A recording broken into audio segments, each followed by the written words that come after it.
However, she was looking forward to moving and the house, so I ended up putting her into one of my slow flips. She paid me on it, clockwork. She was fine. She paid late every single month the entire time, but she always paid. So now you have your payment of $875 plus your $87.50 late fee every single month. She completely paid off the house because I have a 5-year loan and she stayed over 5 years. Then she had more babies and needed a bigger house. I put her into another house and she paid another 5 years, maybe 6 years. Every month late, every single month. Every single month late, but she paid. She never got evicted. She always paid, came through. Then she moved into a third house and again, more babies, and we had to keep finding her a bigger house. And this one, she only stayed at maybe a year or two until we didn't have a bigger house for her, and she ended up leaving amicably. Everything was fine. She found someone with a bigger house. But the part that struck me, which I always talk about, is she paid off for me 2.5 houses.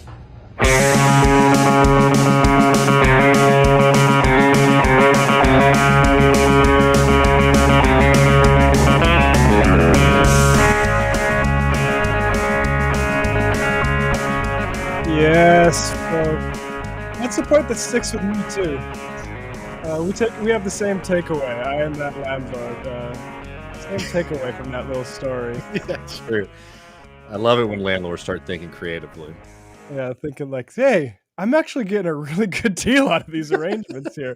Just bear that in mind for when we talk about J.D. Vance and who's to blame for a lack of housing in this country. But I'm Matt Leck. With me, as always, Dave Griscom. Hello, Dave. Hey, man. Stoked to be here. Left Reckoning 119. Can hit 120 next week. Really looking forward to that. We got a pretty damn fun show for everybody today. In a little bit, we're going to be joined by Donald Parkinson to talk about a recent piece they wrote in Jacobin Magazine on Lyndon LaRouche. Also, Donald is at Cosmonaut Magazine, which you'll also definitely be checking out if you haven't been reading that before. Later in the show, we're going to be taking a little trip here to Texas to talk about some very weird drama going on in the Texas state legislature with our House Speaker, Dade Phelan. Guys, there's video of a man being very under the influence of something in the Texas legislature. You're going to want to stick around for that. And we'll also be talking a little bit about the border. And don't forget, folks, to join us in the postgame, patreon.com/leftreckoning. We'll be taking your calls and questions, and we have some more stories to get to there. But before we get to talking about the weird left, I don't know if you want to call it left, but the weird LaRouche cult and why it's come back into some level of prominence in the past couple of years. Matt, should we talk about Ron DeSales tax, which my friend told me was his new nickname that he's been hearing in the New Hampshire area on TV? That's very funny. I mean, we got big news about our boy Ron DeSantis. It turns out that the political media stimulus project, which is Ron DeSantis's campaign for the Republican nominee for president, is going to happen, despite it appearing that it will be a pissing into the wind operation with regards to like Trump's favorability. He's going to run, and I think it was Matt Christman who I heard first point this out, but the smart politics knowers pointed out that despite all those headwinds, he has to run because he's going to lose political relevance because he's going to term limit out of Florida governor. So he's running, and this is how this is going to be announced.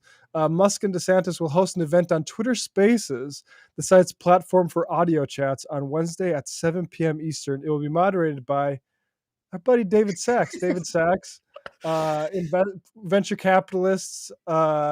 I mean, he's actually become a minor figure on Left Reckoning. He was in that clip with all the all-in boys on that podcast talking about how they're going to flip their cryptocurrency and how they're not holding on to it for as long as they maybe are obligated to, and making a nice little profit off of speculative profit off of that stuff.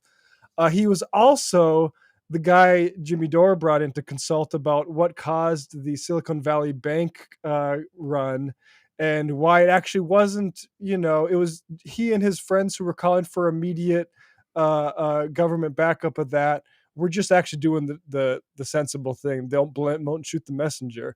And so now he's hosting with their boy Elon, Meatball Ron's announcement into presidential sweepstakes. I'm sorry. Like, I just have to say that, like, this again goes back to my theory that Musk is personally trolling me, right? From everything about him coming to Austin and fucking up the state of Texas, to doing this weird ass thing, not only with Ron DeSantis, but with enemy of the show, David Sachs.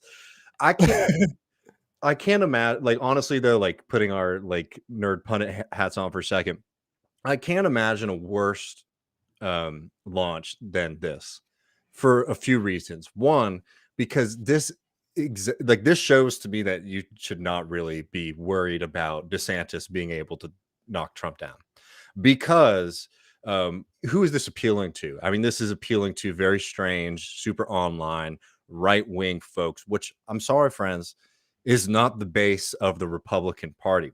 And Musk, I think, feels that he has been sort of embraced by the right, but he's about to learn a lesson that a lot of people have learned, that once you cross Trump in the right wing sphere, you become persona non grata very, very, very quickly. And like, you know, attaching DeSantis to the very toxic kind of Silicon Valley right wing, you know, biome is going to be a really, really beautiful way to watch him crash and burn over the next few weeks. Yeah, absolutely. I And mean, like I said, I shouldn't say next few weeks. I'm sure it'll go on longer than that, but no, it's going to be good content for us, because I mean, I don't want to skip too far ahead. Let's not get to, you know, his competition.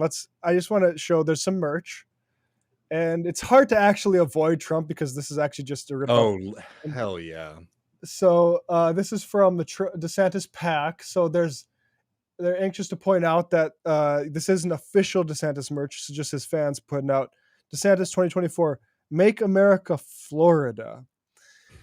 And Florida spelled with like the state as the F, which doesn't remotely look like the letter, you know, give you F. But that's just like directly like Make America Great Again. Like, oh, where'd you get that idea? Make America Florida. Like, come on, man. There's also, okay, so we need to get to the real thing though. How's Trump actually fielding this? And well, the answer is hilariously. Just landed in Miami, sources tell CBS News DeSantis will meet, blah, blah, blah. A Trump advisor today on DeSantis. Announcing on Twitter is perfect for Ron DeSantis. That way he doesn't have to interact with people and the media can't ask him any question. So like I said, like, again, just real, the main substance of this will be basically content for us, because DeSantis is going to be like pied in the face over and over again by Trump. Well, it's like, think about like politically, like here's the thing, here's what's in front of DeSantis right now is like Trump has a very strong base, as a lot of people are very passionate for him, right? Who are the voters that DeSantis can try to pick up?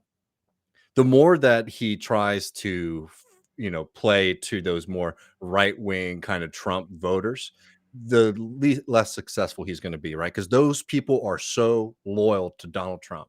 And the more that he has to play to try to win some favor with those voters, the more he turns off the people who he could maybe win, right? Which are those kind of like moderate, you know, relatively moderate, like Republican, traditional Republican voters, suburban voters who don't like Trump's antics, right? They don't like being associated with Trumpism, right? And because he's got to, you know, play this game, you know, he's just gonna, I mean, he's gonna be crashing and burning. And the thing that's going to be, you know, incredible is to see what happens with Tim Scott in this race. And now, if you want to talk about somebody who has no chance in hell of winning a Republican primary, it's Tim Scott. But he's running to endorse later on. Yeah, but Tim Scott also gets to be the avatar of like the sensible, reasonable Republican too. So like that lane is completely closed to Donald Trump as well. I mean, to DeSantis as well. Yeah. There's one other thing I think we should be to consider, and Hillary is, you know, she warned us, and she's warning us again. And here's what she has to warn us about. And, you know, brace yourself. Ron DeSantis' Ultra MAGA Florida isn't safe for people of color, LGBTQ plus people, or even multi-billion-dollar corporations. So, I mean, really keeping us keyed. And you saw, like, I don't know if you saw, but like Nikki Haley, former governor of South Carolina, who also is somebody who they keep on floating as a potential presidential candidate. She's also come out and said to Disney specifically that he would be really happy to see Disney move to South Carolina. Now, there's no chance in hell. Disney's like, I'm good. Yeah, Like, yeah, I do think California. But you know, like the kind of like being able to like you're not going to beat these guys DeSantis or Trump on being more pro-business than them, basically, and it's going to be a really, really goofy game to see the Republicans try to slide themselves, like whoever, like Rick Perry, we talked about him last week during the post game, like Rick Perry might jump in again to sort of come at Trump, which I again think would be very funny. I hope it happens. Because Rick Perry is enough of a character, and unlike most of the other Republicans, at least has like a little bit of stage presence to be able to come at Trump. It could be very funny to see. But no, I think that Trump really does have this one in the bag, even more than, you know, we might have thought like 6 months ago. I think DeSantis's pre-campaign has been a disaster, basically. And what he tried to do in Florida was try to shore up his conservative credentials by pushing all these laws forward, these really horrific laws, right? Which again is like, while it's important to, like, you know, it's funny and we can laugh at it, the thing that's really scary about all these political careers of freaks like DeSantis, who have a lot of power right now, is to try to shore that position up, even if it's a fool's errand. They harm a shitload of people in the meantime. Yeah. And I'll say it, like, if I have to prefer one or the other, I prefer Trump. I think it says worse things about America if a guy who was a Gitmo lawyer and some sort of culture war freak wins than like a celebrity, because we have a celebrity culture. Like, I think Trump is easier to explain away than, oh shit, DeSantis. Like, I want DeSantis to face plant as hard as possible, as quickly as possible. Okay, well, if y'all just give us 1 second, we'll be right back with Donald. If we could play music for just 30 seconds, Matt, and we'll be right back, folks. Cool.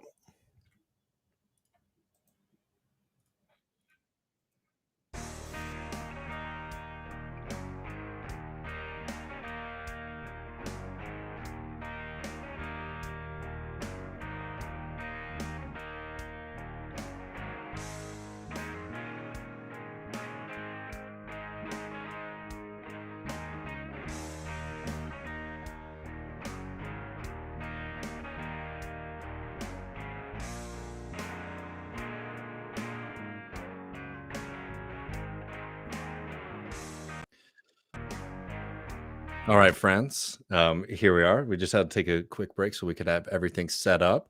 We're going to be talking a little bit about Lyndon LaRouche. If y'all remember, about a few months ago, we talked about this weird MAGA communism scenario, right? That's going on with a lot of, I don't know, YouTubers, and it's a weird online fringe thing, but it comes from this very strange, but a movement that has had real effect and has caused a lot of damage. This movement led by Lyndon LaRouche, who is no longer with us. We're going to bring on right now Donald Parkinson. Donald Parkinson wrote a great piece in Jacobin magazine called How Lyndon LaRouche Said Goodbye to Marxism and Hello to Crazy. You can also read Donald's work at Cosmonaut, which y'all should definitely be checking out if you haven't read it before. Donald, thank you so much for joining us on Left Reckoning this week. No, thanks for having me. This is one of my favorite things to talk about, actually. I drive my family nuts by going on and on about Lyndon LaRouche. And then, like, when I got this article published in Jacobin, they were like, oh, wait, so maybe there actually is, like, something to your strange obsession if Jacobin wants to hear about it. So... Well, I mean, you've been vindicated. You know, your obsession has been vindicated in a way. It's a different subject, but I remember when Bronco, our friend Bronco Marchetti, put out his book on Joe Biden during the 2020 primary when it looked like Joe Biden was completely dead. I remember talking to some friends behind the scenes and them saying, like, oh, I feel bad for Bronco. He just published this book and, like, you know, it looks like Joe Biden's done. And then, of course, you know, Joe Biden becomes president. Yeah, you know, I remember that, yeah. Your obsession with Lyndon LaRouche, unfortunately, has also proven, you know, to be, you've been forward looking, because for some reason, after he's gone, Lyndon LaRouche has had some sense of a resurgence. Could you tell people, I mean, we're going to be talking about his history and stuff, but, like, if you're somebody who has no idea who Lyndon LaRouche is, could you give people a general sense of what he was and what he represented? Yeah, well, I wrote about Lyndon LaRouche back in 2019, actually, when he died for Cosmonaut, because, I've always found these kind of fringe cult-like figures to be interesting. Mm-hmm. And Lyndon LaRouche is especially interesting to me because he's someone who started out on the far left, on the new left, actually. And, he was, he was a Marxist. And I think if you read Lyndon LaRouche's early writings, there is no doubt at all that he was an actual Marxist, even though he will deny, he would deny that later on and say that he was just doing deep cover entryism in the new left. But he was a Trotskyist at first. He was in the U.S. Army and stationed in India, and during World War II, where he met with he met some Indian Marxists, and he came into conflict with them because he thought that they should have organized an immediate insurrection against the British. And he found himself in agreement with the Trotskyist movement. And so back in the United States, he becomes acquainted with the Socialist Workers' Party, which was the main Trotskyist party at this time. And so he basically becomes a Trotskyist figure within the SWP. And he also becomes a management consultant for businesses, where he helps businesses develop automation technology and various kind of management technology, where he actually becomes somewhat of an expert on the inner world of all these big, monopoly capitalists and the technology and kind of cybernetic ideas that are getting popular within these circles at the time. But he's also writing bulletins for the SWP, and kind of becomes a one-man faction, within the group. He eventually kind of comes into conflict with them. There's, as Trots do, no offense to any, Trotskyist comrades, but, they split. He ends up in some split off from the SWP with Jerry Healy, who goes on to basically form a cult of his own that's infamous for sexual abuse. That's a whole other story. But eventually he finds himself that he is a party of one, and that he is just too original, I think, or too brilliant of a Marxist to really fit in any party. So he kind of develops a following in SDS at Columbia University. Could you remind people what SDS is? Yeah, Students for Democratic Society. It was the biggest youth movement in the United States to oppose the Vietnam War. And it was fighting, for democracy, free speech, and a kind of homegrown American socialism, when it starts out, and it becomes progressively more Marxist. And there's all these different Marxist factions fighting within SDS. There's the Progressive Labor Party, who are kind of like Maoists, but very focused on industrial organizing, like sending students into factories to do that kind of work. And then you have like the Revolutionary Youth Movement, who are more also Maoist, but more like into Black nationalism. And you also have the weather people, the weathermen, who famously become an armed struggle group that bombs government buildings and stuff like that. But LaRouche, he wasn't really into a lot of this Maoist stuff. He wasn't really into a lot of that kind of stuff. His group is really in the Rosa Luxemburg, actually. So they're kind of like a weird, post-Trotskyist, they're very much into the intellectual side of things. Like he very much recruits, a lot of young students who are, not necessarily going to go work in a factory, but want to kind of, have a professional career, but still get to be a Marxist intellectual. So instead of sending his, recruits into the factories, they go and picket landlords and queens and stuff like that. And so he's developing his following around SDS. And, one thing that's interesting is, LaRouche, his first big conflict of the New Left is over the Ocean Hill-Brownsville strike, which was, you had the American Federation of Teachers go on strike against a community control of schools initiative led by various Puerto Rican and Black groups. And so this is most of SDS was on the side of the community control initiative, but LaRouche's faction is infamous for siding with the teachers union, which was kind of considered a hate strike in a lot of ways at the time. There was a lot of racial animus that was going on there. And so, he kind of makes a name for himself as like this workerist, like, we're not going to like, we're against these, this new left identity politics type stuff, which is a complicated issue, but, he kind of, you can kind of see the beginnings of this rightward lurch, like very much from the beginning. But basically what happens is he forms his own group, the National Caucus of Labor Committees, out of the collapse of SDS, which is his vanguard group. And they're very much they have this idea that they're a very tight-knit professional vanguard group that's going to like lead America to the revolution on a wave of mass strikes. They're very into this idea that capitalism is going to enter crisis mode. There's going to be like a total breakdown of the economy, and there's going to be mass strikes, and it's going to take a small disciplined group led by the most brilliant intellectual in America, Lynn Marcus, as he goes by the name Lynn Marcus at this time, but which is kind of apparently a reference to Lenin and Trotsky, something like that. So yeah, he's very much like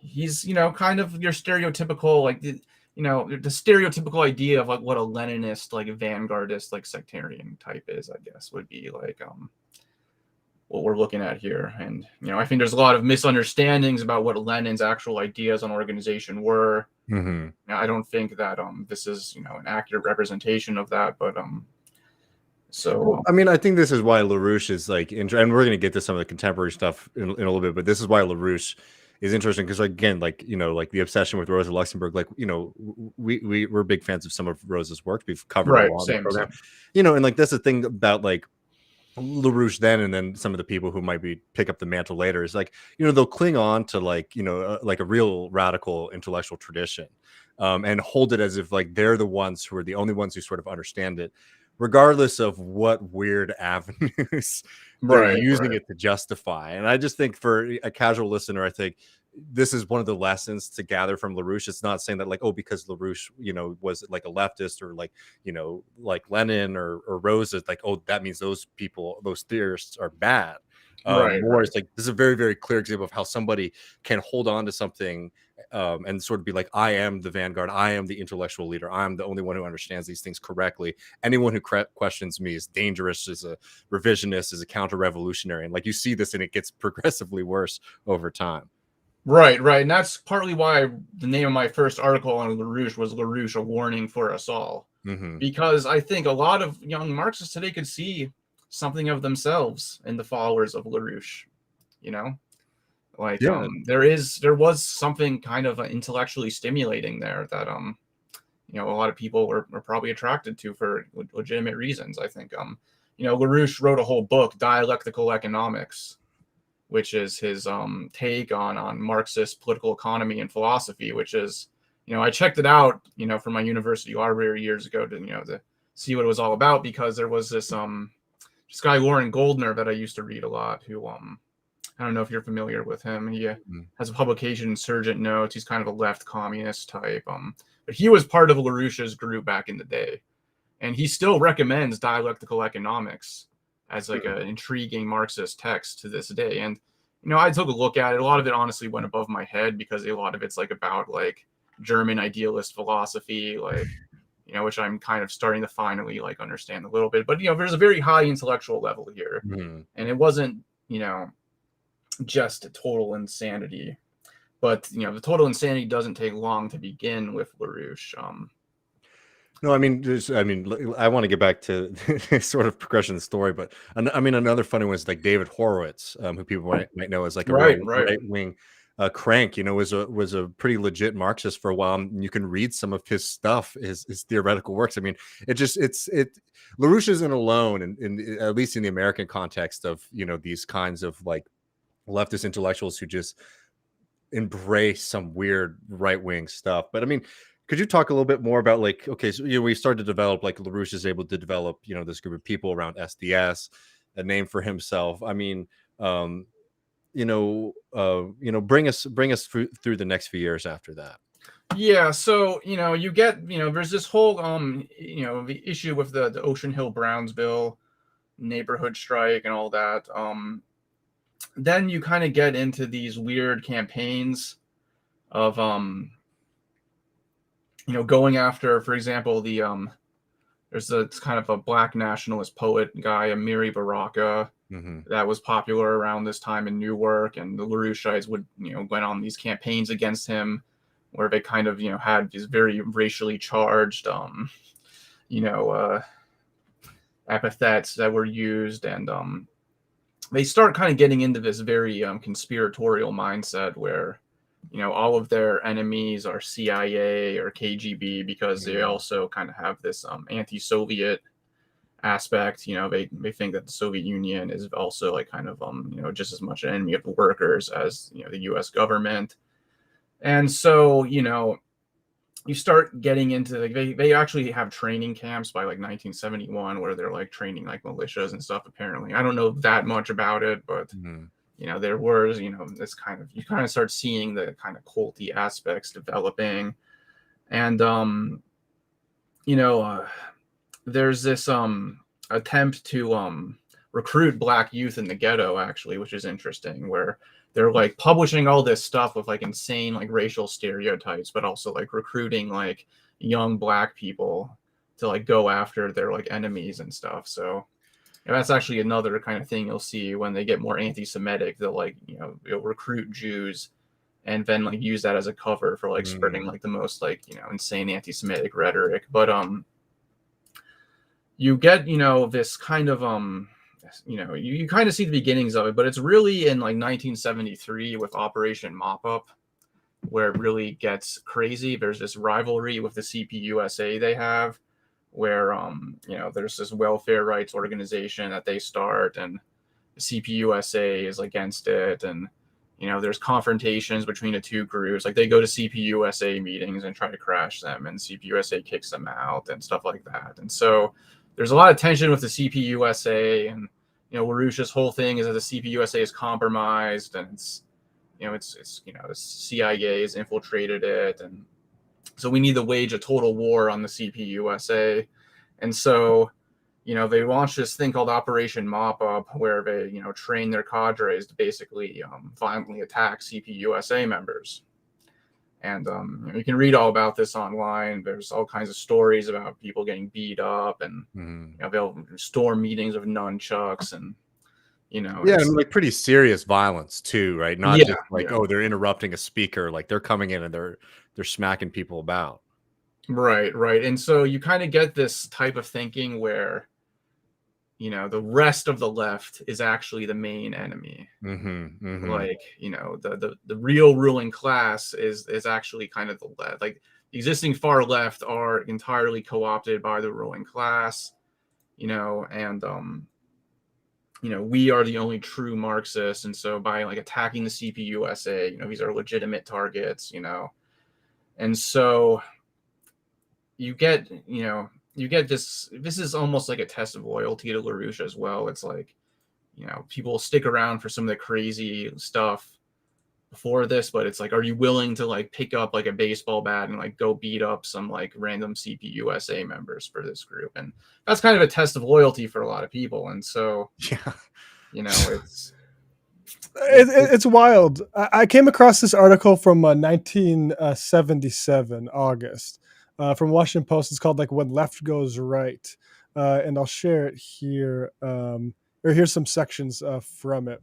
One of the most volatile and militant groups in the country, NCLC, that's the LaRouche group, has until recently preached that it was on the verge of leading America to socialist revolution and smashing the, quote, Rockefeller, Carter, CIA-controlled proto-fascist state. Right. In an abrupt switch last year, it began to mute the talk of revolution and said it must now push instead for a creation of an industrialist capitalist republic under a Whig government with a 19th century Hamiltonian banking system. Right. The socialist state will apparently come later. But this is a part like when you say like they're literally beating people with bats, accusing them of being CIA, and their association. So Lyndon H. LaRouche, NCLC's leader and 1976 presidential candidate, has hired as his personal security advisor Mitchell L. Werbel III, an Atlanta-based firearms manufacturer and fervent anti-communist who assisted Cuban strongman Fulgencio Batista until Fidel Castro's takeover in 1959. LaRouche claims he is an assassination target of the Maoist Baader Meinhof organization in West Germany and needs protection.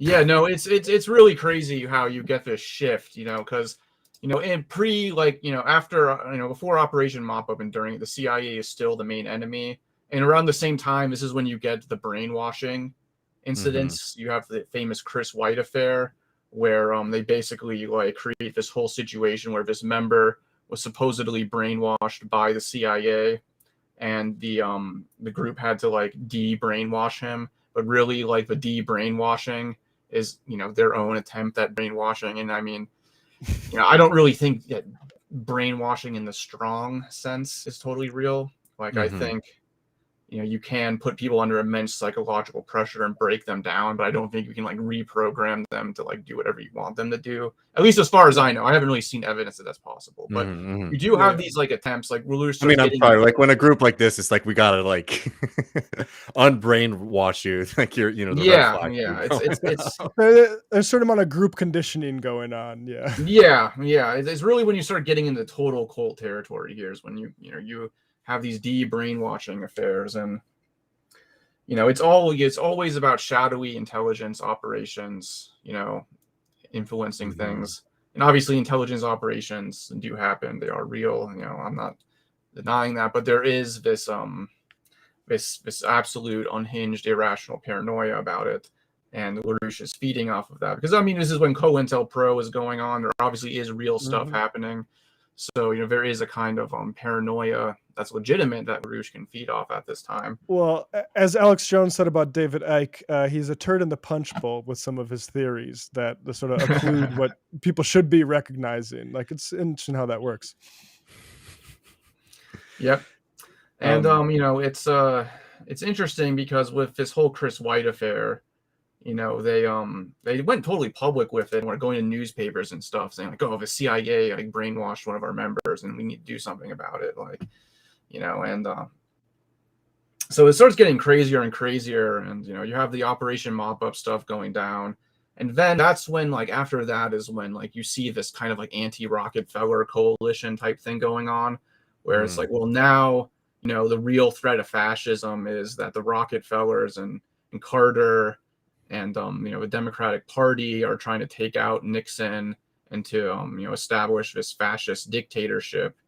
And so they come up with this whole theory that the right can be divided into two factions. There's the establishment friendly right that are the enemy, and then there's the kind of far populist right that can be allied with against this oncoming fascist dictatorship of the Rockefellers. And so that's how you start.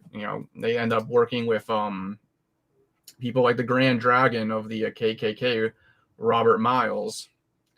Someone who was convicted for the crime of bombing school buses in protest of racial integration policies. So they're allying in these anti-busing coalitions with the KKK, for example. You have these, you have people like Mitchell Werbel, as you mentioned. They start hooking up with him, and he's incredibly sus. He was an arms dealer, basically. He invented a silencer for a machine gun. He made a lot of money off of that. But he was also he was involved in the Bay of Pigs, I'm pretty sure. I think a lot of the Castro plots, he was a point of contact. Yeah. And during this time, I will say during Operation Mop Up, for example, the CPUSA was accusing the LaRouche people of being CIA. But as far as we know, there's actually no evidence that they had any real contact with the CIA. They're just doing it pro bono. Yeah, they were. Yeah, exactly. They were just being a crazy cult, and but they do start making connections with the CIA after this, and they kind of develop this whole strategy of we're going to kind of move towards the populist right. They start hooking up with a Willis Cardo of the Liberty Lobby, who was a famous Holocaust denier, for example, and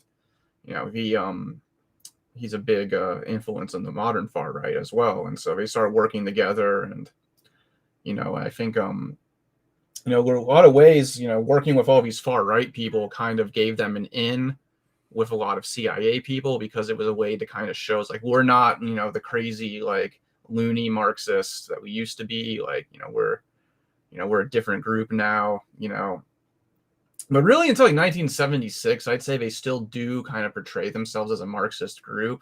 It's just that they're like, trying to save America from deindustrialization, for example, through this kind of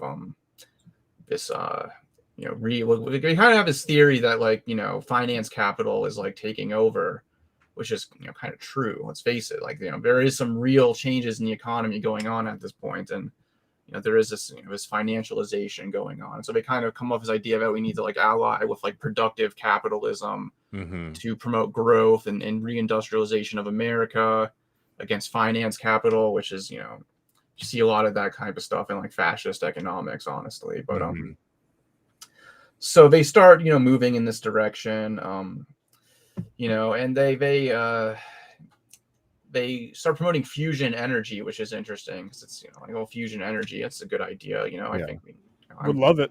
Yeah, no, I'm pro fusion. I think, we should be researching it. I think, it would be great if we had people's fusion for socialism. So, so he starts recruiting like scientists who are, researching fusion energy and stuff through his like Fusion Energy Foundation.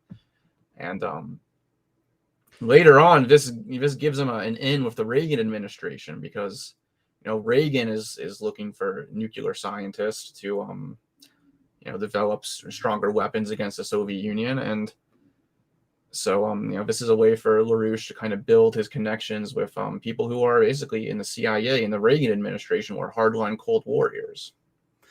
So like correct me if I'm wrong, like the timeline, because like there's all this very serious stuff with LaRouche, but it's worth mentioning there's a lot of like really like not just like bizarre but like very funny fixations that they have. One of them is he's very into Greek philosophy, and you might have to correct me if I'm wrong. Is it Plato's the bad one, Aristotle's the good one? Right. Yeah, he has this he makes a total shift philosophically around like 1978. Okay. With this it's like The Secrets Known Only to the Inner Elites is kind of the pamphlet he writes to kind of announce this new like philosophical turn. But yeah, it's basically like history is like a battle between two conspiracies. There's a conspiracy of the oligarchy, which is Aristotle, and then there's the conspiracy of the humanists, which is Plato. And so he comes up with this whole narrative of history and this whole narrative of philosophy, which kind of it's very ingenious in a way, because you can kind of arbitrarily change it to like ally with whichever groups like happen to like accept you. It'd be good in like a fantasy novel. Do you know what I mean? Like if you created an alternate universe and you want to have like a crazy secret coalition that's actually behind most of history, like it'd be interesting, but like it's completely ludicrous as like as a theory of history. Oh yeah. There's that, and then I was mentioned before we went live, the singing thing. I'm not an expert in this, but there's like an old way of singing that they used to do in opera, and they stopped doing it in the 20th century. And LaRouche is like, we have to go back to this older style of singing. I wish I had the only way I could explain it would be by trying to do it myself, and I'm not going to do that live. Yeah, LaRouche, there's this whole thing about Verdi tuning that they promote, where like that the tuning was all changed by the Nazis, and we have to return to Verdi tuning. And this, they were very obsessed with classical music, even from the beginning, like they're kind of thing. They had this whole anti-counterculture kind of aesthetic, or it's like, so well, we're not like all these hippie new leftists. Like we don't listen to Bob Dylan and the Rolling Stones. We listen to Beethoven and Verdi, and we're cultured. We're very into this idea of like, propagating like classical humanist culture, which I'm not trying to dunk on like that stuff at all. I think that's obviously important as part of the treasures of humanity. But they kind of have this classic conservative like fixation on that stuff, and this very hippie bashing anti-counterculture. Like they're big into the conspiracy that the Beatles were like a project of the Tavistock Institute that's good. And the Queen of England to like promote drug culture and promote the drug trade. And so that's where the Queen comes into. Yeah. I mean, it really is like, the Queen of England kind of does become like, the center of this whole conspiracy. He's not of Irish, the is he? oligarchy. Because like as I mentioned before, LaRouche, he gets started on his political journey with in India, where he witnesses the British occupation of India firsthand, and so he is right that the British Empire is an evil and terrible institution, but the British Empire doesn't control the world anymore. It's the U.S. Empire now. After World War II, it was, the hegemon became the United States. So in a way, the whole British Empire fixation, in my opinion, is like a way for them to like kind of save America, because they can kind of like say that like, really the problem is the British Empire, and the American Empire is really just like the British Empire's proxy. And it's really the Queen of England and the City of London financiers that are controlling everything. And, which isn't to say that Britain doesn't still play an important role in imperialism today, but Absolutely. it's the American Empire is on top. And, there is this kind of idealization of American past and the American system of economics. There's this very strong American patriotism and terrible views on Native Americans. You can find some of their writings on this. This whole very much this kind of idealization of America as a as an institution, and which, as we're building up to, is some part of some of these new variations of this. But I have to share. So I just wanted to comment. Oh, go ahead, David. Just really fast, and bring us back in on a serious thing. Our good friend Chip Gibbons was telling me, and I don't remember the timing of this, that the LaRouche people got a bunch of Italian opera singers to endorse returning to like tuning. Yeah, and they have no idea like what this group is. So they were doing all these videos in English, be like, we got to return to like the arts of the classics, and the LaRouche people are like, see, the Italians are with us now too. That is the funniest. That like we've been tuning the music wrong the whole time. It seems like such a classic cult thing of like, if this is a test, if you can orientate yourself to like basically agree that you've been hearing music wrong, then we got you. That's very funny. I think these kind of cult-like groups or ideologies, they always have these kind of like tests. It's like if you can get, and it's a way, it kind of reminds me of QAnon. It's like, it's a way of showing your loyalty to the movement. It's like, if you believe in this crazy thing, like if I believe in Hillary Clinton drinks the blood of babies or whatever, like it's like a way of like, I actually do believe this is like what I'm all about. It's like a way of like being like, I'm part of this movement, like I'm not afraid to like stand against the mainstream and say what I really think, and I mean, it makes people are going to judge me as crazy for saying this, so it's like a way of showing your loyalty, And then it reinforces community. Like I always get like people act surprised that there are flat earthers online. And to me, it's like, well, one, there are two answers to the question, flat or not flat. And if you pick the one that not very many other people are picking, you do get a community and a whole bunch of people that are like, you're right. And you actually have some key secret knowledge. Like it's not a surprise psychologically. Yeah. So can you bring us, because I want to get to some of this contemporary stuff too, and don't want to run out of time, but can you get us, through the 80s?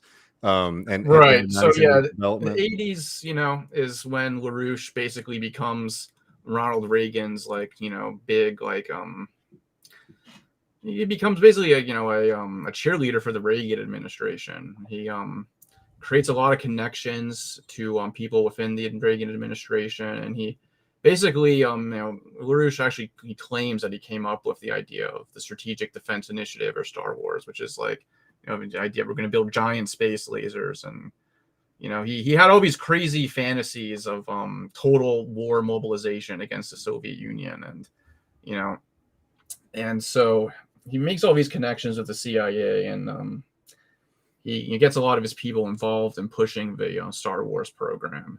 At the same time, they're running people in the Democratic Party, especially in around like, middle America and the Midwest, are kind of running as like kind of like populist, like, Democrats, like we're going to like kick the drug dealers out of town. And, where that was one of our big things, was like going after drugs. were going to put AIDS patients in camps, which was one of the actually something they campaigned on, and they actually got a referendum on it in California, which was thankfully defeated. But basically like running as like far right like Democrats. And they actually were able to win some elections, and I actually begin my Jacobin article kind of detailing that. So in Chicago. Yeah. So they create a big controversy in the Democratic Party of Chicago because they actually are having some mild like entryist success within the Democratic Party. And they're also running all these insane scam operations to finance the whole thing.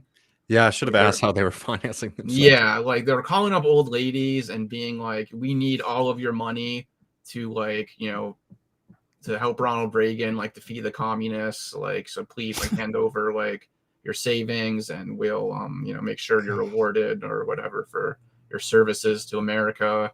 So they're just scamming all these people. There's all kinds of elaborate scam operations they're running. And basically at this point, they've created what essentially is a private intelligence service.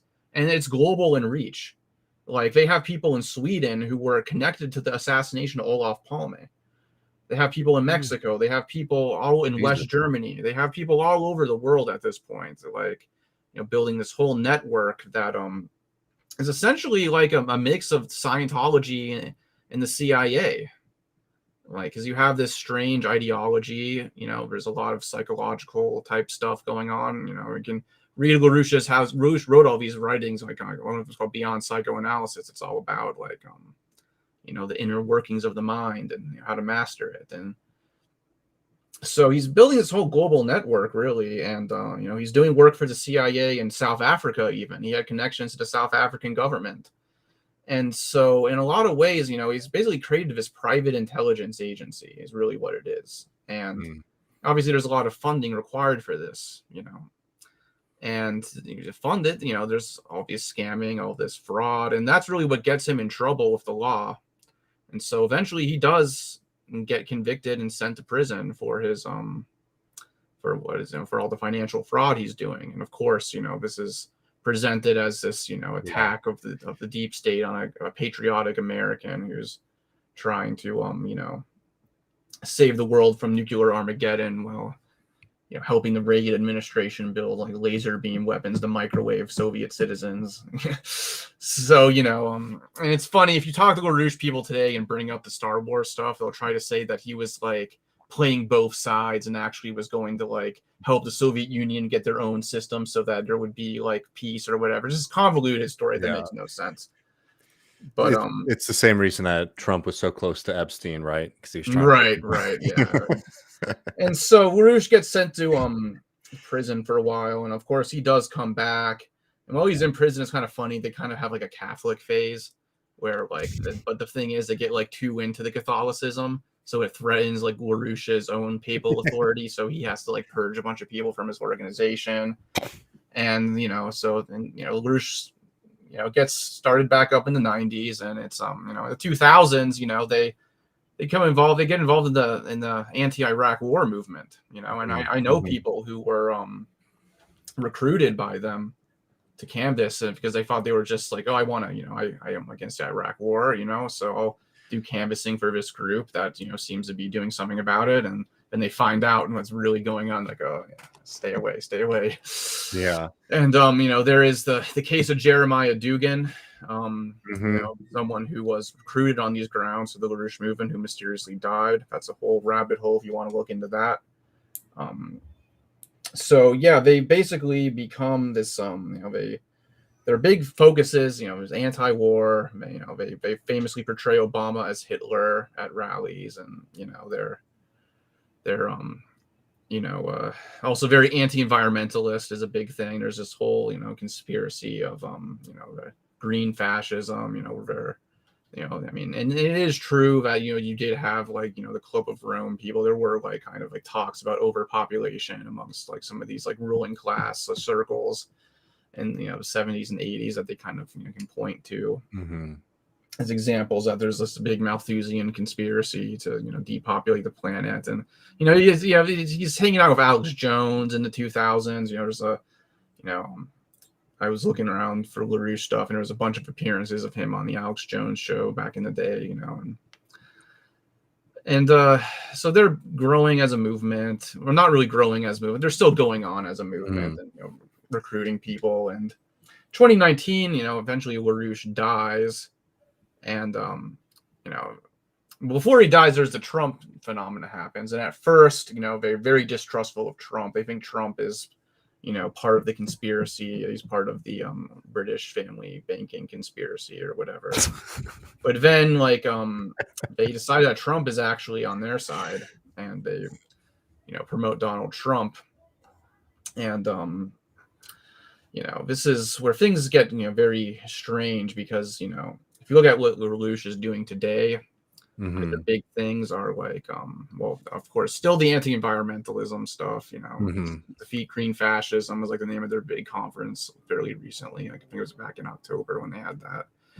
And they were also, they're still portraying themselves as an anti-war group. Yeah. I mean, sorry.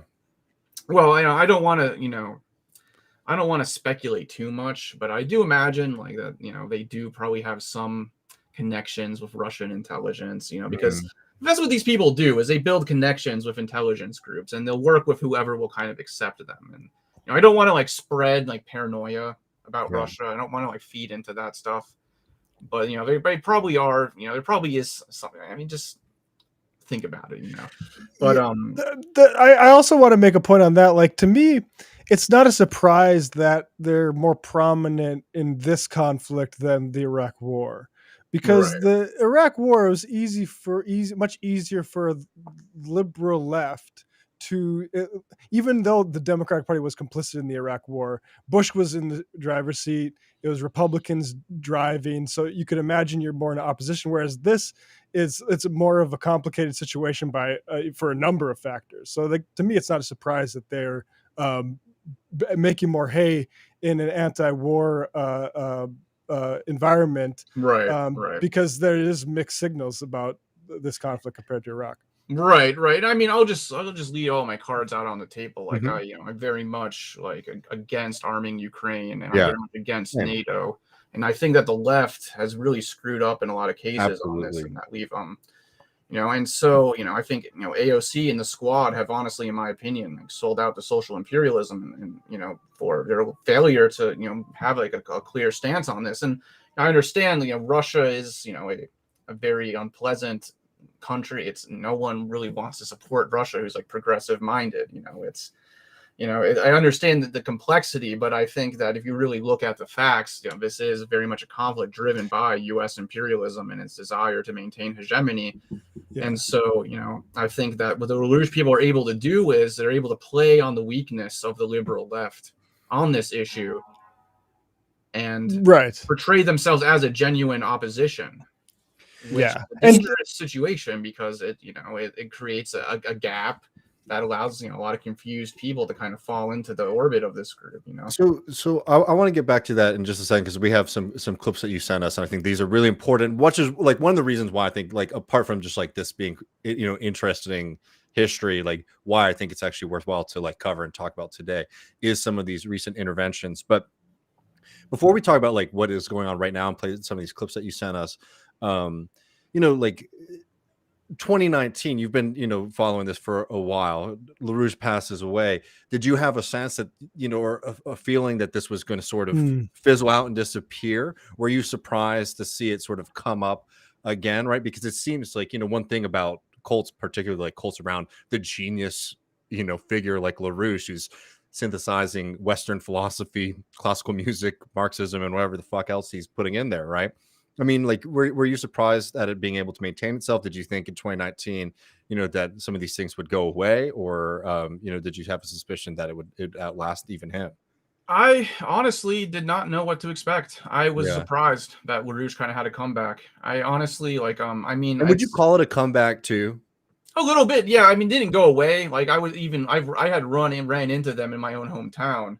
Like campaigning for Trump, even though it's kind of complicated, because after LaRouche died, the LaRouche PAC and became their own thing, and then the Schiller Institute, which is Helga Zepp LaRouche, which probably does honestly have authentic like title of the continuation of LaRouche. Mm-hmm. But you know, And they're still, not as pro-Trump as the other split, but they're both vaguely pro-Trump.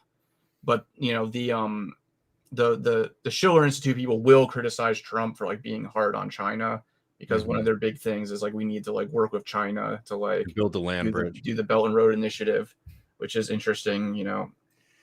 But so they will critique Trump, but ultimately they still are like, we need to like support the MAGA movement and stuff like that. But yeah, like I had run into the LaRouche PAC people campaigning for Trump and stuff. But, you know, it was always just like 3 people who honestly knew less about the actual history of LaRouche than I did when I would talk to them, which is funny. But yeah, I didn't, you know, I thought it would just kind of stay as a kind of weird, irrelevant cult. But they've kind of been, you know, making a name for themselves. And I you know, have people like sending me these clips, you know, like, oh man, look at, you know, these guys like calling out AOC. And it's like, well, should tell you a little bit about who these people are, you know. So yeah, so let's play these and talk about it a little bit, because I think it's really important. And like, you know, I don't know how many times we have to say what we think about this conflict, Matt, because it seems like we're just perpetually going to be called shit lips, no matter how much flack we get for saying that we don't think the U.S. should be arming Ukraine and we think that NATO expansion is bad. But whatever, that's personal gripe. You know, the thing is, as I think both of y'all were saying earlier, like, you know, like they do have like this path is open to them because of the kind of incomprehensible, incoherent general left position. And I'm including like a broad left here to like social liberals, to like socialists, and even some Marxists. You know, and these clips, we've played them when they've come out. I'll call him out by name just because, you know, he's leading these things and pushing it. Jose Vega, you know, has gotten a lot of attention. I mean, these have had tremendous amounts of views every time he's put out these videos where they've basically shown up at AOC rallies or at rallies of other members of the squad. And we'll play this one, just a couple minutes from it. You know, and talk about it a little bit, because, you know, the thing that whenever these videos come out, basically, as I'm sure you deal with, Donald, like they come out and then you get all these people. It's like, well, I might not agree with them, but you got to hand it to them. And, you know, my personal opinion is like, I don't think you need to like be handing it to the LaRouche cult. Instead of, you should be supporting like the lots of voices that are on the left who get a lot of flack for holding these positions instead of supporting cult members. But anyway, it's funny to add Tulsi on there too. Yes, that's an important point. Yeah, literal military intelligence operative.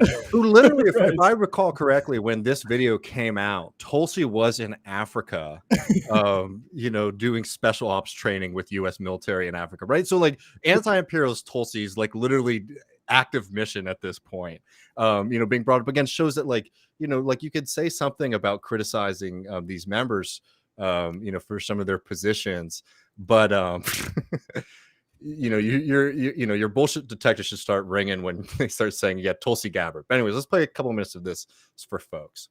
Congresswoman, none of this matters unless there's a nuclear war, which you voted to send arms and weapons to Ukraine. Tulsi Gabbard, she's left the Democratic Party because they're a bunch of war hawks, okay? You originally voted, you ran as an outsider, yet you've been voting to start this war in Ukraine. You're voting to start a thermonuclear war with Russia and China. Why are you playing with the lives of American citizens? You're playing with our lives. There will be no neighbors if there's a nuclear bomb. You voted to mobilize and send money to Ukrainian Nazis. You're a coward. You're a progressive socialist. Where are you against the war mobilization? He's telling the right truth. You have done nothing. Tulsi Gabbard has shown guts where you've shown cowardice. I believed in you, and you became the very thing you sought to fight against. That's what you've become. You are the establishment, and you are the reason why everybody will end up in a nuclear war unless you choose to stand up right now and denounce the Democratic Party. Will you do that? Okay, and just before I throw to y'all, I want to note that this isn't us when we're talking about like the LaRouche angle here, us sort of reading in between the lines. Jose Vega, the person who's posting this, think like Beethoven, exonerate LaRouche. Yeah, and Diane Sayre for Senate, who was their candidate for against Chuck Schumer that they were campaigning for. there's also a link here to go to the Schiller Institute, which, as you were saying, again, is a LaRouche organization. Yeah, I mean, so when you see something like this, I mean, again, like these went for, for like protest actions, I gotta say too. Very rarely do these seem to sort of blow up in big ways. So the ones that I've maybe participated in the past, these ones went massive. They really exploded. And I'm just curious, Donald, to hear, your sort of thoughts on this modern iteration and like the kind of argument that, like, I've even seen some people in the chat saying something similar to this. It's like, these are the only people who are willing to stand up and say these things, so we should give them some credit. Right. I mean, it's we live in very politically confusing times. Like, this is something I've been saying like quite a bit. It's like, after the Bernie movement failed, the left has really been without direction. We don't know whether we should be tailing Joe Biden or if we should be, doing something else. And if we should be doing something else, what is that thing? And, you have this kind of rise of these culture wars with the Republican Party and playing on a lot of the confusion in the left at times. Actually, you have, things like, you have this kind of people like Compact Magazine and the MAGA communists who are trying to kind of like do this left-right synthesis and, kind of play on a lot of the confusion at the times. And I think the LaRouche stuff going on here is very much a part of that. Like I said earlier, like it's, they're very much taking advantage of the weakness of the left on the whole question of world war, of not just with Russia, but with, I think there's a lot of tensions rising with China right now. And honestly, like, I honestly think there will be war with China at some point. And I think that I'm very concerned about that. And I think the left really does need to get its act together on anti-imperialism without just kind of becoming like, I don't think we should become like Putin simps or and I don't think we should go that direction. I don't think we should become like Duginists or whatever. But like, I think we do need to take a clear stance of around opposing the U.S. empire's intervention around the world. And so, I can understand why people would see these clips and be like, well, at least someone is speaking out, And I will say, like, I do think the U.S. state is a bigger enemy than the LaRouche cranks. Yeah, I think like I do think that we shouldn't overstate, the problem, but it is a problem, and I think that they are taking advantage of the left's weakness, and I think all we can really do is hold stronger to our principles, and expose these people for who they are. Because I don't think these people are actually anti-war. They're just opportunists.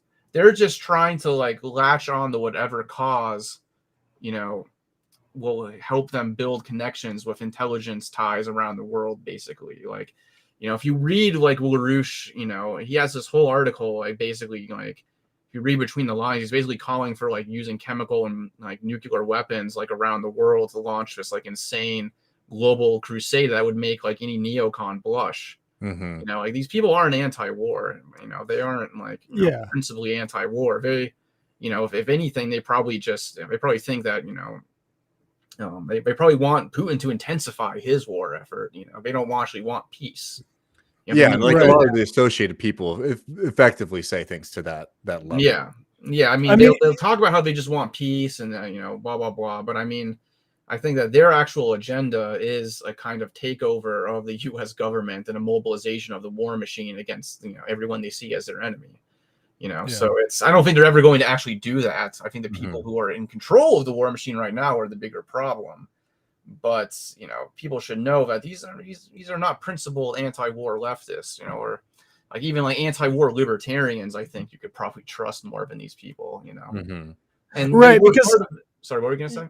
I was just gonna say, like, I hear about like from plenty of people like you're too easy on the squad for imperial reasons, and the people who I'm impressed by making those points also aren't impressed by Tulsi Gabbard or plugging her every couple of sentences in a protest speech. Like that is cult behavior, because to not be critical of that, like it's very off. Yeah, and I mean, like I said, it speaks to the confusion of our times. That it seems like the only people who are speaking out are people like Tulsi Gabbard and Trump. So I think it really shows the importance of being critical, just maintaining critical thinking and not tailing whoever agrees with you on one thing. You know, I think there was that big Rage Against the War Machine rally that was like it was organized by the Libertarian Party and the People's Party, like Nick Barano's thing, which is increasingly, I think, just a LaRouche front. And yeah, like, you know, that's the thing that's, you know, interesting. I'm curious, you know, what your thoughts on it, like, because there's a few big, like, you know, YouTubers and things like that have been pushing it. Hickle, right, man? Yeah, Jackson Hinkle, you know, his Hinkle, whole ideology. Jesus Christ, I always feel bad. I always get him mixed up with the degrowther. I'm sorry. Yeah. The association there. Yeah. Hinkle, and then the other guy, Hawes. Yeah, Hawes Al-Din, as they call him. You know, I've actually debated him a few times. Oh, you know, have you really? I've actually known him for years. He was like a Rev Left guy, right? Yeah, he was on the Rev Left forum for a while. He's the most interesting out of them, in my opinion, but I'll leave that. He is interesting. I will give him that. I mean, he's a raging reactionary. Like this stuff lately has just been disgusting. Like, he's just like a raging, like, misogynist, like, you know, just red pill type stuff, you know, and just anti-LGBT stuff. Like, just, you know, he's you know, he actually is red brown, like, you know, it's, and like this bizarre attack on Starbucks workers. Yeah, I mean, that's just a dog whistle for women out of the workplace. Really. I think so. Like, you know, whenever they make fun of Starbucks workers, they always like do this effeminate voice, and like, you know, yeah. Starbucks is 70% women as their workforce, and so it seems obvious to me that that's just a dog whistle for like get women back in the kitchen. Yeah, I saw one. I've only seen one thing of his. There was a debate with that. I forget what his name is. The communist sort of econ professor guy. Oh, Richard Wolff, right? No, it wasn't Richard Wolff. It was the other guy. I wish I could. Richard Wolff went on that. That's rough. I don't know. It was Asatar Bear, I think, maybe. Asatar, yeah, like the pro-Stalin professor. He kind of got like famous online for like defending Stalin. Was that it? Yeah. So I saw this debate, and it was like Haas being like wanting to make hating countercultural people the like crux of a political campaign movement. Right, right. It's like, what? I don't know what we're talking about right now. I mean, that's just classic LaRouche. Like, right. I mean, they like the whole hippie bashing thing, hating anything that's kind of counterculture, and like, you know, trying to like kind of be like, oh, square, you know, traditional America is actually where it's at. So if you want to be like a communist, like, you gotta, you know, put on your suit and stop smoking pot, you know, and you know, that kind of I mean, that's that's the thing that's interesting about hearing you give the telling of LaRouche, is that you can see that like these things that, like, I mean, I'm sorry, MAGA communism is just goofy on his face. Yeah. You know, but you know, the idea is not even new, right? It's not even new to like the LaRouche. It's like classic, just dumb guy idea generally. But you could see like LaRouche has been setting up the foundation for this forever, right? And it's not some new synthesis. It's literally just like, let's just do it in 2022, 2023. They ran it back. Yeah, exactly. Yeah, I mean, it's super.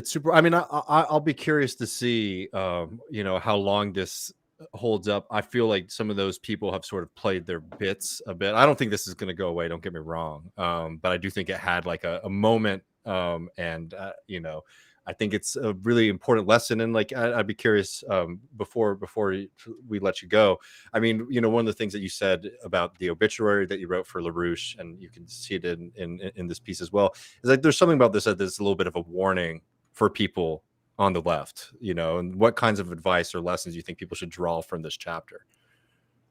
Well, you know, I think like when LaRouche was a Marxist, I think he had like the totally wrong idea about like how revolution would come about. You know, I think his whole idea was, you know, you have your small group of, you know, people, and, you know, they're the vanguard, and they have the right ideas, and there's going to be like a crisis, an economic crisis, and there's going to be mass strikes, and then your small group is going to kind of like intervene and lead everyone to socialism. And I mean, these ideas go all the way back to Mikhail Bakunin.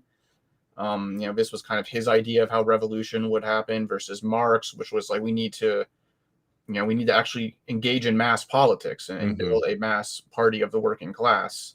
You know, we need to be for a revolution, have a revolutionary platform, but we're going to engage in mainstream politics. We're going to run candidates. We're going to work in the union movement. We're going to patiently build up the forces of the workers' movement, and, you know, bring a Marxist political program to the workers' movement. And we're going to build up the forces of the movement so that when a crisis does happen, or something like that does happen, we have a center of power that can pose an alternative to the capitalist state, you know. And so LaRouche, in my opinion, like he never really understood the real Marxist strategy of revolution. I mean, I think you know, there's a lot of reasons why this strategy has kind of been forgotten. I think you know, you have the kind of the Comintern, in my opinion, kind of wavered between this correct strategy and a more kind of ultra left Bakuninist strategy of what I was mentioning before. And so I think that kind of dynamic, when you have that kind of strategy of like your small vanguard is going to, like, you know, intervene in the spontaneous movement, you kind of you start making like it kind of leads to a dynamic of sectarianism, that, you know, you need to protect the sanctity of your sectarian group, and it kind of can lead to cult dynamics, I think. And you know, I think without any real strategy to actually build up the movement in mass politics, you start looking for other kind of shortcuts to power, other ways of you know, especially when you have this idea that you need to do something now because the world is going to end if we don't like intervene. So you start like being like, oh, well, maybe we should like work with Mitchell Werbel III and the Grand Dragon of the KKK to stop the Rockefeller family, and maybe we should be, you know, making Stop the connections with fascists. the CIA. You know, because you know, the situation is just so dire that we need to do whatever we can to get our small group to have influence. And you know, so obviously the mass strike wave, you know, the you know, the rapture never happens, and so you start looking to, you know, other ways of, you know, getting your little sect into power. And so I think, you know, you can kind of, you know, look at the history of LaRouche as an example of a failure of a far left strategy that I think much of the far left today still kind of clings to. So you know, and so there's that, but there's also just, you know, the warning about you know, about just being like too ideologically dogmatic and purist. I think there's something to be said about that. This, you know, the idea of like kind of like, you know, thinking that one brilliant theorist, you know, is going to like has all the ideas to fix the world. And so, you know, whatever we need to do, whatever we can. It is a very idealist, you know, I mean, it's super goofy, but it's so idealist, right? If we, you know, if Aristotle wins and Beethoven wins, then, you know, we're good. Yeah, exactly. So I think there's a warning just about how, you know, through the dynamics of political failure, small left groups can fall into the far right. And I think, you know, it's you know, you see, you know, the kind of temptation, you know, of the right today. You know, you have a lot of people, like, the right has money, let's face it. So, you know, it makes sense to write for Compact Magazine and start kind of hanging around those circles, because they, you know, they'll pay you better than you know, Jacobin will pay you, you know, which so and so the right does court the left. The right does, you know, try, they love disaffected leftists. Those are the most useful propagandists. So I do think, you know, like we can't overstate the threat and in the name of like, and end up kind of sanctifying liberalism and the kind of progressive liberalism that's, you know, is still like hegemonic, I'd say. You know, we have to, you know, be weary of the pull that the right can have, and their, you know, and their courting of Marxists. And you know, we need to resist that. We need to be principled, and we need to, you know, stick true to the straightforward path, you know, of solid Marxism. I mean, I think Cosmonaut is, you know, we're trying to create a space for Marxism, a real Marxism, you know, to you know, to have these debates about political strategy, about theory. You know, we have a lot of people who work in DSA and in the Marxist Unity group, which I'm a part of. You know, so I think, you know, I think it's just you know, a question of, you have to maintain your principles, maintain, you know, a solid, you know, Marxist background, but not fall into the sectarian mindset that you have all the answers and that everyone else is the enemy who needs to be destroyed because they're CIA or they're, you know, whatever. Yes, which is a great weapon, because, you know, even if it's not true, it can cause a lot of damage, right? Like the idea of like everyone else is FBI, CIA, then you're just right. Like we need to be able to treat like political differences in the left as serious, that we need to be able to debate them out, but we also need to be able to, you know, not make each other into Schmittian enemies where the conflict is so existential that, you know, they need to be destroyed or whatever. Like, you know, like I have my disagreements with the CPUSA, you know, but I'm not going to like tell my my comrades to go attack them with baseball bats. Yeah. Like I'm We're not going to Dick's engage- Sporting Goods. Yeah. I'm going to engage their members in respectful debate. I'm going to be clear about my differences with them. I'm going to be, I'm not going to like, hide differences in the name of unity, but, I still, I'm going to, engage with the left as in good faith, because I think that really is, I still ultimately think that, we can't just like start a new sectarian group because most of the left sucks. We need to actually engage the existing left and win them over to a solid Marxist program. And so that's why I'm in DSA, and that's why I work with a lot of people who, I will probably see me as, too extreme or whatever, or I see them as too reformist. But, I think that we got to do mass politics, and we have to be told about it, but we have to nonetheless, be able to actually do mass politics. That's a more people trusting approach than the conspiracy minded. They're all secretly CIA. Meanwhile, we're partnering with arms dealers. Like Right. Well, Donald, I really appreciate you spending some time with us tonight. We'll have to do it again soon. People should read the piece in the new print edition of Jacobin, how Lyndon LaRouche said goodbye to Marxism and hello to crazy. Before you go, you mentioned it before, but could you give people a sense of what Cosmonaut is and let them know where they can go to check it out? Yeah, go to cosmonautmag.com. We have been operating since 2018. Me and a group of friends, that just been talking for a while online, and and I knew in person as well. And I had a group in Tampa for a while, and we had just been saying like, I think we should start a publication, a kind of Marxist think tank almost, like we have a perspective on what is correct for the US left, but we're going to engage in dialogue and publish people that we disagree with. For example, we're going to have a kind of pluralistic and open publication that will give a space for the the actual Marxist left to engage in these debates and hash these things out. So we usually have like 2 articles and a podcast every week. Sometimes, it doesn't always work out because it's an all volunteer operation, but, we do make sure to have a steady stream of content, and we have a lot of letters to the editor. A lot of people write letters to us, and that's kind of, so we don't have comments on our articles. Instead we have letters because, I think comment sections, people just shoot the shit. They don't really think about what they're going to say. But I find having a letter section means you have to actually sit down and think about what you're going to say.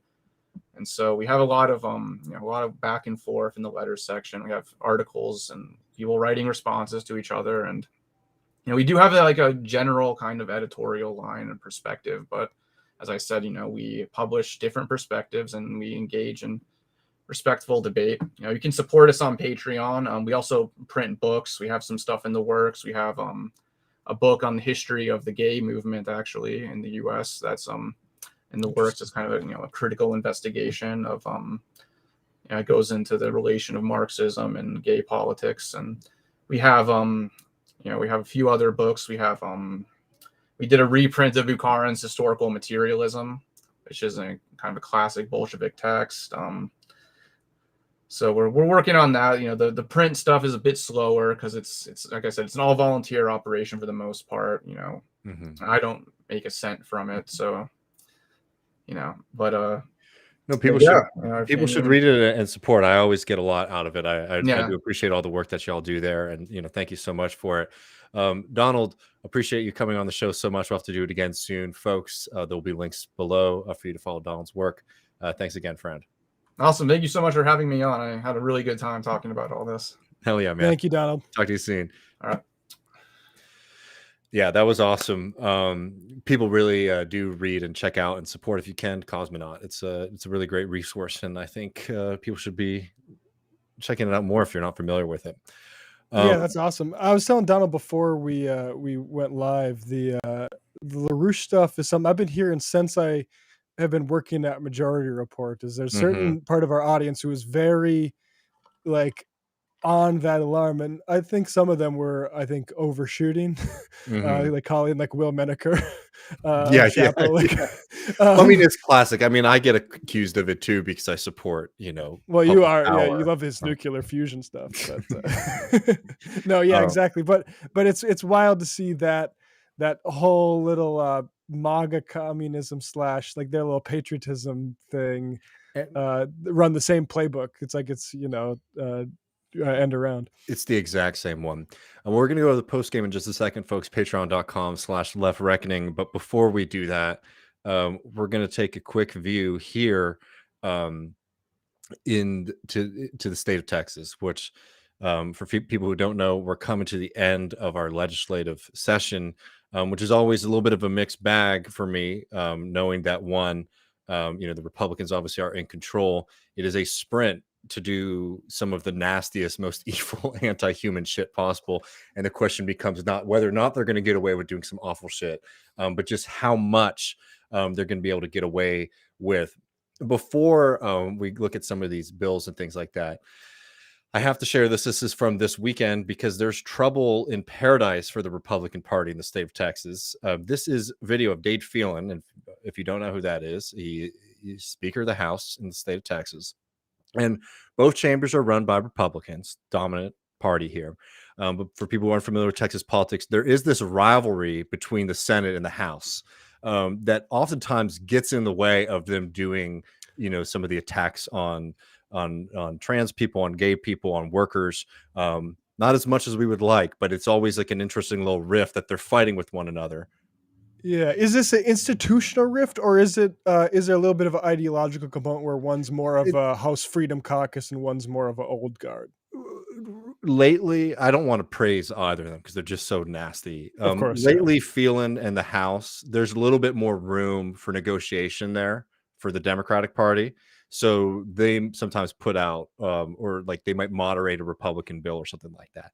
But I think that's just like sort of more reflective of today. But historically in Texas, there's always been a rivalry between the House and the Senate, right? It's just like old school stuff.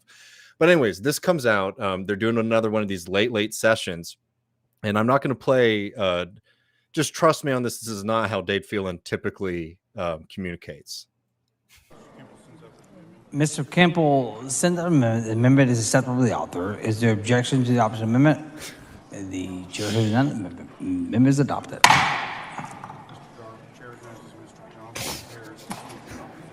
The chair recognizes Mr. Johnson of Harris. Mr. Johnson of Harris to speak in opposition to the bill. So he's gone. He's absolutely gone. Who knows what it is? I haven't heard an official response yet from his office. Seems to me, as somebody who does drink a decent amount, sounds like alcohol to me, maybe something else, but obviously is inebriated in that clip.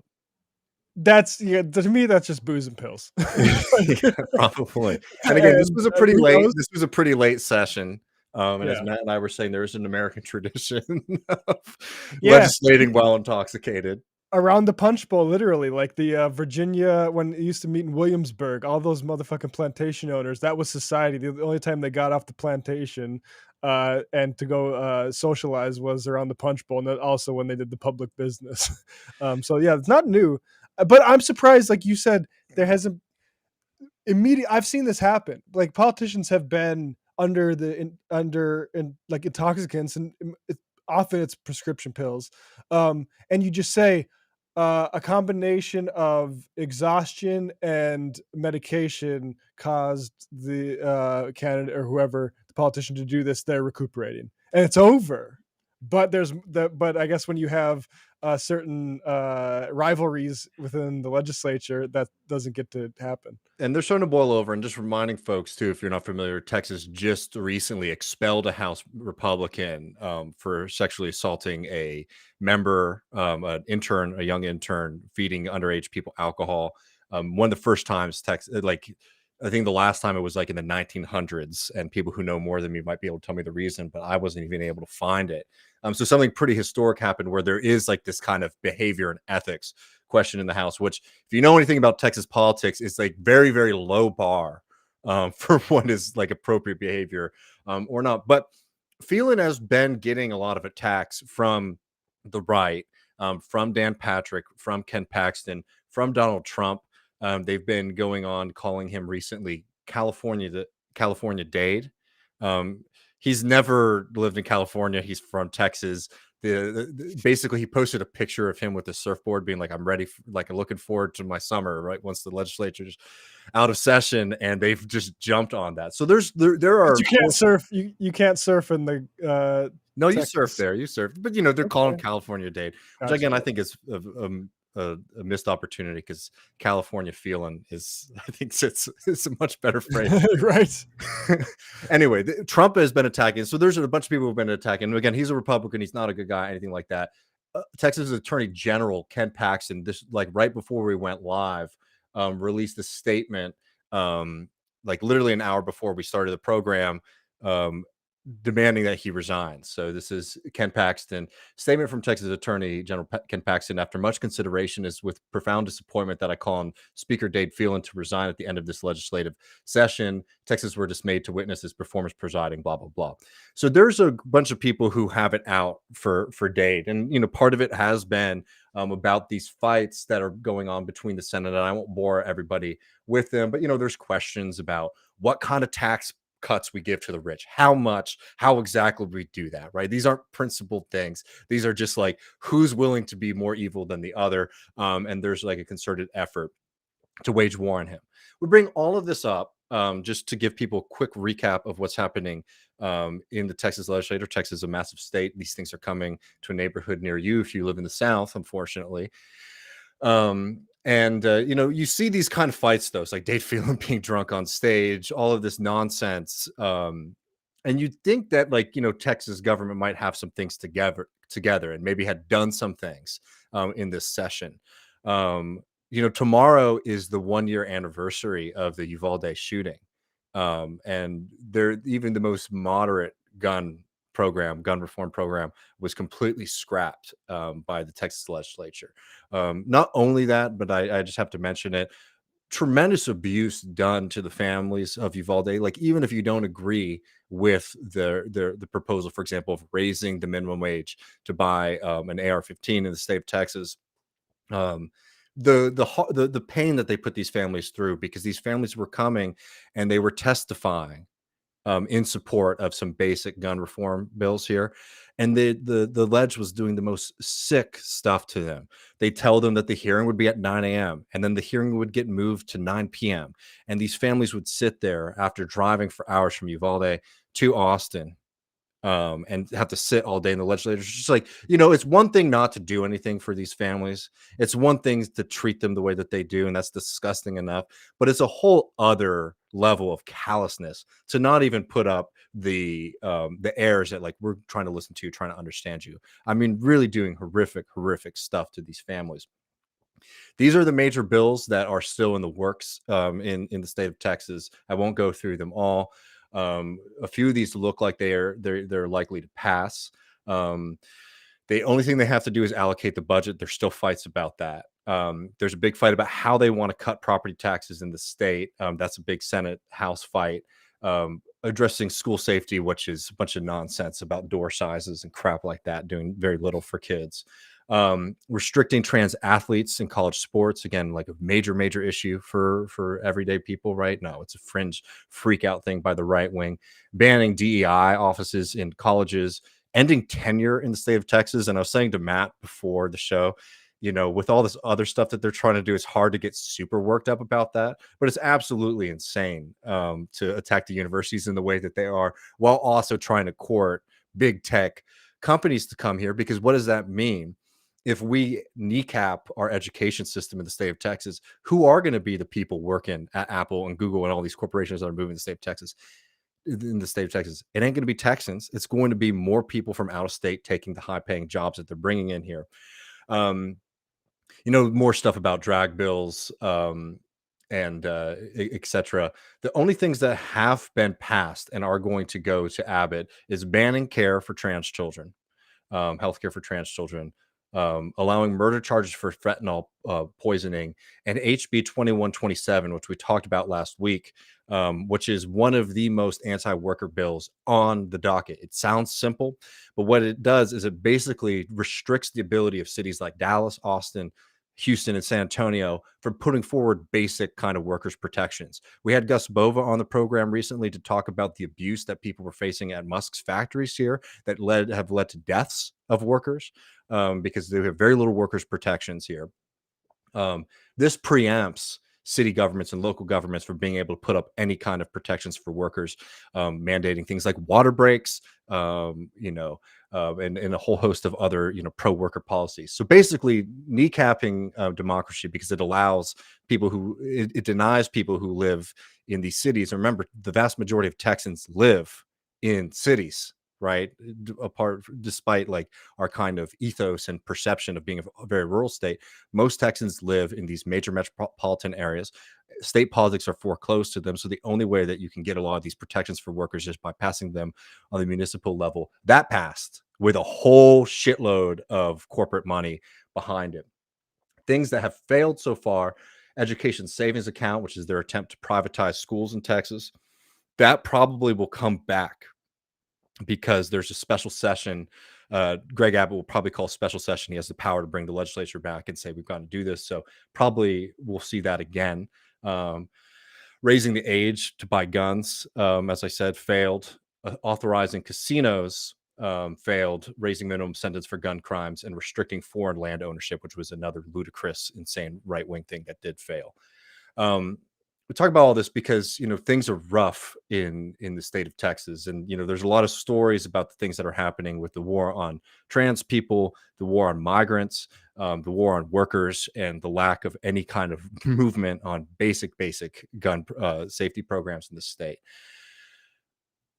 I bring all of this up to talk about something that looks like it may happen. We've talked about a lot of these bills on this program. We had Stephen from Texas Observer on last week to talk about the attack on trans people in the state.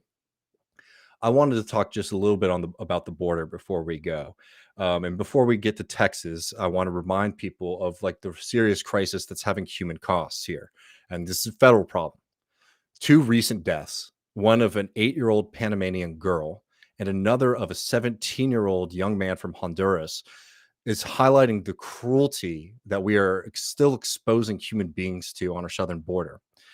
Anita Tanya Reyes Alvarez became unresponsive. This is this 8-year-old child after her 3rd trip to medics at a Border Patrol station here in Texas. She later died at a U.S. hospital. She died after being held by in federal custody by Custom and Border Patrol agents for 9 days. 6 days longer than what is official U.S. policy for how long they're supposed to be able to hold migrants for. She was diagnosed with influenza on her 6th day in custody. This young girl's mother, Mabel Alvarez Benedicts, pleaded with agents to hospitalize her daughter earlier after she was feeling extreme pain in her bones. In her bones. She was struggling to breathe and she became immobile. She was only transported to a hospital after she fell unconscious and began bleeding from her mouth. This mother told the Associated Press that Border Patrol agents said her condition was not serious enough to hospitalize her before that. Thousands of people are being held at the border, and it's made worse, yes, by right-wing judges like the federal judge in Georgia who blocked a faster release of migrants, which has created these bottlenecks and has made a crisis even worse. But here's the thing, is this crisis is not new. We've talked on this show about migration, Trump, and how Biden has dropped some of Trump's policies and made others more permanent. Most notably, keeping the requirements that refugees apply for asylum at a third country if they cross it before being eligible for asylum in the United States, which is a human right. This is not like a question for, political interpretation. This is a clear as day human right. This is from the CBP. People who cross illegally will be deported, barred from re-entering the United States for at least 5 years, and presumed ineligible for asylum. So they're creating this bottleneck where tens of thousands of people are at the border. And if somebody gets caught trying to cross the border illegally, they will be barred from entry to the United States of America for 5 years. That's a new policy. That's a Biden policy. The they're putting up, denying people their right to asylum. They did create an app, though, Matt, one that struggles to capture people's faces if they have darker skin complexion than mine. I mean, I'll update it later. It is a crisis that has been made worse over decades. I bring up the federal level here because there has been a lack of appetite for generations now to do something serious on the border. It's created this humanitarian crisis. Trump made it worse. Biden's making it bad.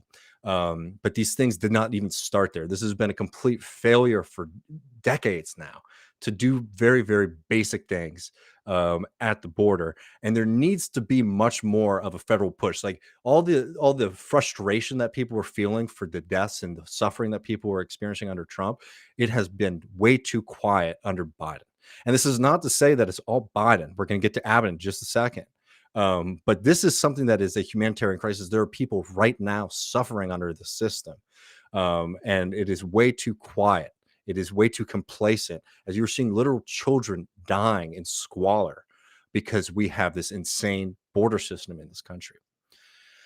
I want to go to Abbott because there's another set of bills here that could potentially pass that are extremely dangerous, extremely nasty, and we need to take seriously. HB 20 and HB 7, which have now been combined into, I believe, HB 7. It looked for a second like HB 20 was going to fail, but through, parliamentarian maneuver, they saved it at the last minute. What does it do? It will create a border force from the state government of Texas. Again, Abbott has been trying to do parallel federal operations to Joe Biden's operations. A very clear, in my opinion, affront to the entire concept of federalism. And you need much more. Joe Biden will say things like, casual throwaway comments like, oh, Abbott hasn't done very much for people. Fucking get some spine and say, we're not going to let a state government basically run parallel operations to the federal government.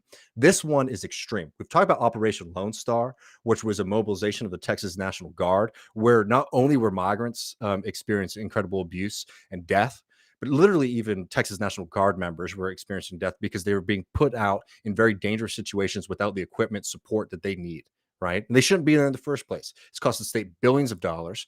It was justified by using COVID-19 at first, much like Trump's Title 42. This bill is going to create a border force and deputize non-law enforcement actors. They're supposedly supposed to be nonviolent. You might not be familiar with the history of Texas, but Texas border operations, where you start deputizing everyday people to start terrorizing migrants, has a horrific history in the state. This bill is a very, very clear attack on people's basic human rights. It will do nothing to alleviate the crisis at the border and do everything to terrorize people, while Abbott can take pictures of himself in front of armored cars and people holding machine guns, putting up barbed wire on our border, and attacking human beings. The members of this policing force, I just have to say it again, would not have to be law enforcement officers. I think it's bad enough when we have law enforcement officers out there. Imagine just sending out random people, right? With, I'm sure, like the most bullshit amount of training. I wanted to read before we end something that Bob Leibel, who we've interviewed on this show when he ran for Travis County Commissioner here, is now working with Human Rights Watch, and he gave testimony on this bill. And I want to read some of the things that he said because I think it highlights this crisis very, very clearly and something you should all be paying attention to. This is from Bob. Operation Lone Star has violated the right to be free from racial discrimination and the right to seek asylum under U.S. and international law by employing a separate and unequal state criminal justice system to target migrants, including asylum seekers, and the United States citizens near the Texas border for arrest, criminal prosecution, and imprisonment. In two separate complaints, several Texas-based civil rights organizations analyzed 484 arrests under Operation Lone Star and concluded the arrest involved severe racial disparities and clear indications of profiling based on race and national origin. The operation raises sufficient concerns about possible violations of the United States non-discrimination laws that, according to media sources, it is currently under investigation by the United States Department of Justice. Law enforcement personnel working with Operation Lone Star have aggressively used selective enforcement of the misdemeanor offense of criminal trespass to justify the arrest and detention of thousands of alleged migrants in a newly created segregated criminal justice system with separate dockets, public defender assignments, jails, and booking facilities. Simply put, people not perceived as migrants do not face the same criminal penalties for the same actions. HB 7 would codify much of the system by establishing special border protection courts, and HB 20 would exacerbate this problem by creating a new third-degree felony charges of criminal trespass. Human Rights Watch urges you to oppose HB 20 and HB 7, which together amount to a dangerous and extreme effort to expand Texas's troubled and abusive border policing program and allow state-sponsored vigilantes to participate in these programs. These bills propose a system of criminal enforcement and state-sponsored vigilantes that is sure to result in new and widespread incidents of human rights abuses in the state of Texas. And again, that's from Bob Leibel. This is not going to go away unless there's serious action from Congress and serious action and care from the Biden administration. And the Biden administration has been too happy to continue a lot of the abusive practices of Trump. It's been too happy to watch the authority of the federal government be usurped by Governor Greg Abbott, and is playing political games with people's lives. It's not just Biden, it's the Republicans too. But the fact is that while Republicans and Democrats are playing politics with each other, children are dying at the border. It's an inhumane system. It is an inhumane system that people need to be taking seriously just because, and not ignore it just because the president of the United States right now is a Democrat, not a Republican. You're a quiet man. Just generally speaking, like America can accept far more immigrants to this country, refugees or not. I mean, we're breaking international law with Title 42 itself by not continuing to allow refugees to come, which has helped create this problem. But just generally speaking, like until we're at a place where we say like we can both accept people coming here and have workers' lives improved, like those things are both possible, but like the Democratic Party can't elaborate that. Mm-hmm. And like it's a very scary thing to see the amount of paranoia about like, oh, there's more people coming here. Like I hear this because I live in a small state, North Dakota. More people come in here than live in the entire state. It's like that's happened our entire lives. Mm-hmm. Like, right? Like if we have a small state, but guess what? There's a lot of room. And guess what? North Dakota hasn't filled up yet.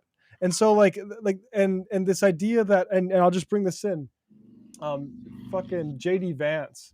Do I have this accessible here? I don't know I do, but JD Vance put up this thing the other day showing like, wage increases and rent increases. And then says letting in too many people drives up housing costs for normal Americans. Stop Biden's border crisis and stop his war on home affordability. And it's like, first of all, people's income growth should be going up higher than it has been. And second of all, wait, just be sorry, Matt, not to cut you off, keep going, but like, let's just be very clear. If you're watching this or listening to it later and you can't follow the chart, if you were to just skim it, you might think that this yellow line at the bottom is migration. Yeah. It's not. It's income growth. It's showing that we have a housing crisis. People's incomes are not matching the prices that they're having to pay for rent. Completely separate issue from immigration. And like the net migration is down. Like, I mean, Justin Wolfer's pointing out thing like year over year, it's not like this idea. The only way that housing prices are explainable by people coming from fucking Mexico is if the spike happened, if there's a massive spike in immigration recently, like to correlate to that. And no, like that's not the case. Mm-hmm. And what it is happened, it's JD Vance being a sort of plant to protect for this guy, right? Played this at the top of the show. But I ended up putting her into one of my slow flips. She paid me on it, clockwork. She was fine. She paid late every single month the entire time, but she always paid. So now you have your payment of $875 plus your $87.50 late fee every single month. She completely paid off the house. It's this. This is why, because there's a conspiracy in this every place real estate owns the government. Okay. And what do they want? Do they want, say, the government to come in and make a whole bunch of more capacity available? Well, what happens if the government makes a whole bunch of really nice apartments that we would all want to live in, and let's say there's a lottery for it? They make 100 units. What happens to the cost that those landlords can demand for their units, which are going to be substandard to that? They are a conspiracy against producing housing. Yep. And the idea that you would point towards disempowered minority, I'm sorry, man, but like that's fascism to me. It is 100% a tool for the right, because as long as there is no real political appetite for dealing with this crisis and doing things like funding operations to make sure that we have a humanitarian border, maybe having systems where you can help people who come to this country get to where they want to go, right? Have things like not making our immigration system the most dysfunctional and broken system, and actually having like a reasonable path to citizenship for people who want to come to this country, right? As long as there is a lack of interest and real effort from the Democratic Party to do something on this, the right is going to be able to point to immigration and chalk up every kind of crisis of capitalism to it. It's wrong. It's factually wrong. It's a great tool for them, which is why Abbott is spending billions of dollars right now to harass people, do very little to curtail migration, but does a lot for Abbott to be like, oh, Abbott's a real guy who's tough on the border. Meanwhile, we're spending billions of dollars to do what? To boost Greg Abbott's campaign, and not to mention enrich a bunch of other capitalists, because that money goes somewhere. That goes to uniforms, that goes to food, that goes to cars, that goes to all the kind of things that they're using. And it has been a bonanza with very little oversight. In fact, a lot of the people who have been making a lot of money from these billions of dollars that the state of Texas has spent, instead of doing things like taking care of our kids in schools, helping to do something about the housing crisis in this state, instead of doing anything like that, it's been literally going into the pockets of people who donate a lot of money to Greg Abbott, right? It is like a fundamental cynicism of American politics that allows this crisis to continue. And we need to be smart and actually start coming up with some, real serious solutions and advocating for those, because this can't continue anymore. The stakes are too high, and they've been too high for a very long time. Some good news on from up north, from Robin Wiloba, who is on our show. Developers who this is for Star Tribune headline. Just in, a federal judge upheld St. Paul's rent control law nearly a year after 2 apartment building owners filed a lawsuit claiming it was unconstitutional. And Robin says developers who profit off our housing are going to do everything they can to protect their profits, from lawsuits to capital strikes. We've seen it all since the people of St. Paul passed the strongest rent control in the country.